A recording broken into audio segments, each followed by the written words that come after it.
march in the Capitol. Abortion is a human right, and ultimately every person should be able to decide for themselves. For women all around, coverage from our DC bureau. Global leaders come together. I think that this society really exemplifies values. To discuss political issues with a special guest making an appearance. And a new epidemic declared by the U.S. Department of Health. Like COVID happened in 2020, so I experienced having to be at home that is affecting Gen Z. These stories and more coming up on Newsbreak. Hello, South Florida. I'm Valentina Gaspari. I'm Jason Herrera. Good morning news. Today is Wednesday, March 27, 2024. Live from the Lee Caplin School of Journalism and Media in North Miami, this is Caplin News. Search suspended at the site of a tragic bridge collapse. Officials are now calling the massive effort at the site of the Baltimore bridge collapse, quote, a recovery mission. The bridge was hit by a cargo ship yesterday, and the ship lost engine and electrical power minutes before impact. The remaining 6 missing people are presumed dead. The victims were part of a road crew working on the bridge. They were from Guatemala, El Salvador, Honduras, and Mexico. Accidents happen, and this was a very unfortunate accident and very unfortunate tragedy. What one should highlight here is that we're part of the community. We build the community as well. More than 1,000 members from the U.S. Army Corps were engineers will assist in debris removal to get the shipping channel open again. Supreme debate, both inside and the Supreme Court building and outside, involving those on either side of the abortion issue. As DC Bureau reporter Sofia Boulevard tells us, yesterday was the start of an oral argument that in case that could deem the so-called abortion pill unsafe and ban it across the country. Many people from several different organizations are right behind me in front of the Supreme Court protesting against the ban of mifepristone, or the abortion pill. Protesters were up bright and early Tuesday morning, blocking off the street in front of the Supreme Court and having several speakers and protesters share their thoughts and concern on the potential ban of one of the most common regimen of abortion offered in the U.S. Abortion is a human right, and ultimately every person should be able to decide for themselves whether or not to continue a pregnancy. It shouldn't be the job of the government to force people to be pregnant. Pro-lifers made their way into the crowd to show their support for the ban despite being heavily outnumbered by those against the ban of the pill. One pro-lifer who identified as a Democrat was hopeful that this case could progress into the end of all abortion. I was actually very grateful to be outside the Supreme Court 2 years ago when Dobbs came down. It was a joyous moment. I think that's a great forecast for how this ruling will come, and I believe in the Supreme Court. Those who are for the ban are claiming the pill is unsafe for women, but the Gunmaker Institute research states otherwise. So if they were to limit access today, that would mean that people who live in the 14 states that are banning abortion or the other states who are restricting abortion would lose access, and that really disproportionately impacts folks who face systemic racism and economic inequality. A number of disputes broke out throughout the protests, and early on into the mobilization, the Women's March Executive Director Rachel Carmona and Creative Director Kim Parker Russell were arrested for unlawful protesting, but the details are still vague. There's a lot of resiliency and people coming together to show that we will continue to fight for abortion. So we'll be out here as long as we need to be, and we will come back when we need to come back. The Women's March has been prominently leading this protest, but there have been some pro-lifers in the crowd and pro-life organizations. Reporting for Caplin News from Washington, D.C., I'm Sofia Bolivar. And staying with the DC Bureau, reporter Pamela Curra was at an environmental film festival that features investigative stories focusing on the oceans and climate change, among other topics, including the impact on Florida. Here's her story. The film that USA Today reporter Trevor Hughes focused on was the challenges faced by the local fishing industry in 4 different points of the United States, including Florida. According to the National Oceanic and Atmospheric Administration, the U.S. wild-caught pink shrimp found in Key West is a smart seafood choice because it is sustainably managed and responsibly harvested under the U.S. regulations. The problem is that there's so many imported shrimp coming from other countries that have really terrible environmental laws. They're farmed shrimp, they're loaded with antibiotics, and so those shrimp are actually cheaper to grow in other countries, freeze, and then ship to America. So that's what you eat in the restaurants most often is shrimp from another country.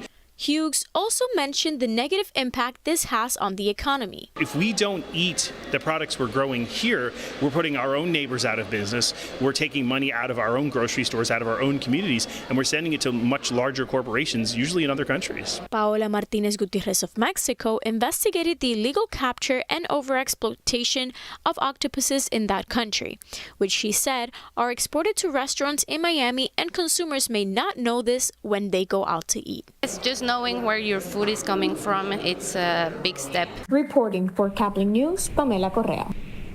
Oscar-winning actor Cuba Gooding Jr.'s name has come up in a sexual assault lawsuit. This involves the case which led to the search of mansions in Miami and Los Angeles belonging to music mogul Sean Diddy Combs. It has been said the assault happened in January of 2023 on a yacht rented by Combs. Gooding was his guest. Gooding's name has always been in the documents, but this week his status was changed to co-defendant. Gooding has not yet commented on any of the accusations. Same assembly, same organization, but a different viewpoint. Lives Amplified hosted their monthly event last night at North Miami Beach and touched upon a wide range of topics with their special guest. Here's more on the story. Lives Amplified Global Leaders Society reunited once again, but this time was way different than the last. Senior government dignitaries, officials, businesses, and various representatives were just some in attendance at the Leak Miami Restaurant and Lounge. Networking, live entertainment, and complimentary tasting of caviar and hors d'oeuvres were just some highlights from the event, building connections with new members. They're the kind of people that I like to network with, I like to be associated with, that I feel that I can help. And in me helping them, I know that they'll be able to help me. I think that this society really exemplifies values and, essentially core values that we share around the world. This Lives Amplified event had members intrigued, and the special guest of the night had a lot to say with his background as a political leader in Haiti, one of them being the conflicts the country is currently facing. The gangs are bad, but they are our gangs because we create them. There is a lady in Haiti, her name is corruption. I don't know. I don't want to say now Haiti is open for business, but since we are trying to solve the problem that we have now, I think by the end of that year, because now we're working to put all the political parties together to have a new government. Everyone had the chance to meet Joseph Jouth, former Prime Minister of Haiti and the star of the event. He is also Society's honorary board member. During the fireside chat with Dr. Stephen Melnick, the diverse audience heard insights and narratives about the Prime Minister's short-lived experience in office, including a Q&A session at the end. Here's what one guest took away from Joseph Jouth's discussion. I think, it was interesting to hear from his perspective how challenging dealing with the corruption is, and it's difficult for one person to combat that. If you're interested in becoming a member and want to learn more about the society, visit livesamplified.org. Their next event will take place on April 24th. Far too many young adults are facing an epidemic of isolation and loneliness this morning. As Caplin's Julian Davis reports, it's an event being called a public health crisis. An invisible epidemic is targeting Gen Zers in the United States, and it is not COVID, it's loneliness. And we're here at Florida International University, where college students are part of the population most at risk. In 2023, U.S. Surgeon General Dr. Vivek Murthy released a Surgeon General advisory bringing attention to loneliness, isolation, and lack of connection as a public health crisis. Gen Zers are at an increased risk, with more than 1 in 3 young adults in the U.S. living with a mental health illness, which begs the need to understand why this specific portion of the population is mostly affected. Yes, I have experienced that, during the pandemic, because when I transferred to FIU as a junior, COVID happened in 2020, so I experienced having to be at home, and a lot of my friends also experienced that too. So but I felt like we were able to help each other out with that, and with social media, we kept contact, and we would use Teleparty, all those Google Chrome extensions to watch shows and movies together. So we kept each other company. So I felt like we did a pretty good job with that, during that time. With the rise of online classes and fully remote degree options, Gen Z is less incentivized to go to campus. a decision that can cost them their last opportunity to make meaningful friendships. I think college, especially if you live on campus, can be a great opportunity to make good connections because it's one of the last times you'll probably live in a walking community if you think about it, right? If you live on a college campus. You have your dorm there, you've got your food, maybe some rec hall or something like that. And even if you're a commuter student, it's one of the last times you'll be sort of forced in a group of classes with people where you can, it's socially okay to get to know the other person. And the question is, can people take advantage of that? And that goes back to the point earlier, which is it really depends on what that person's socialization skills are. Is just getting someone's Instagram going to be good enough to cultivate good relationship with? In order to combat this epidemic, the advisory lays out a 6-part plan which includes strengthening social infrastructure, enacting pro-connection public policies, mobilizing the health sector, reforming digital environments, deepening our knowledge, and cultivating a culture of connection. Reporting from North Miami for Caplin News, I'm Julian Davis. The Federal Trade Commission is taking a closer look at TikTok and is probing the social media platform. They are looking into an alleged violation of the Children's Online Privacy Prosecution Rule. This comes after a growing concern in Congress to either force TikTok's parent company ByteDance to sell the U.S. shares to another U.S. company or shut down the app entirely in the U.S. The Heat find themselves without their star player Jimmy Butler going up against Stephen Curry and the Golden State Warriors. That's still ahead, and so is the story. 27 seconds in, the Cats are on top. The Florida Panthers fight for their spot at the top of the Atlantic Division in the NHL as it gets closer to playoff season. Newsbreak will be back in 2 minutes.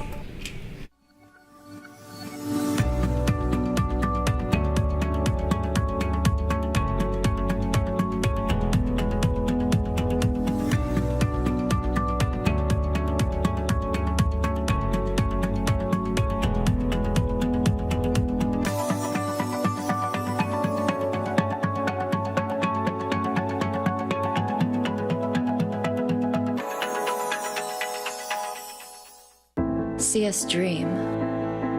See us remember. See us protest.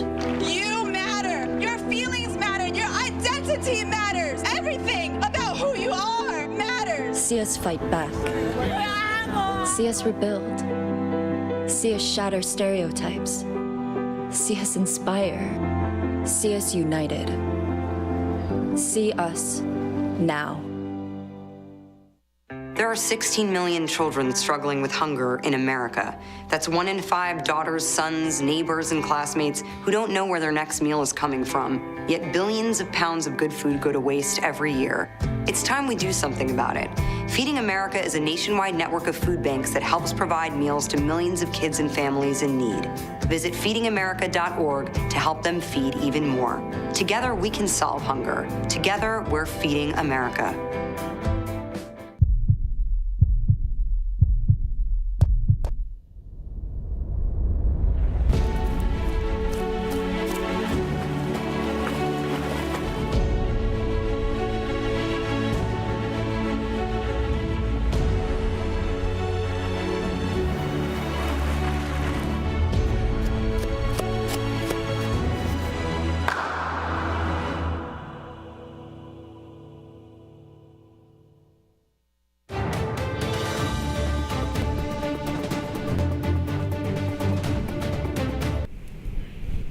The Panthers getting into a battle with Boston, and sole possession of first place was on the line.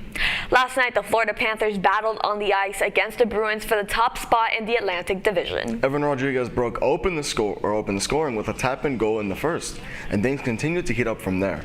Both teams traded goals throughout the game, but it was Pavel Zacha's goal with 2 minutes left that was the dagger.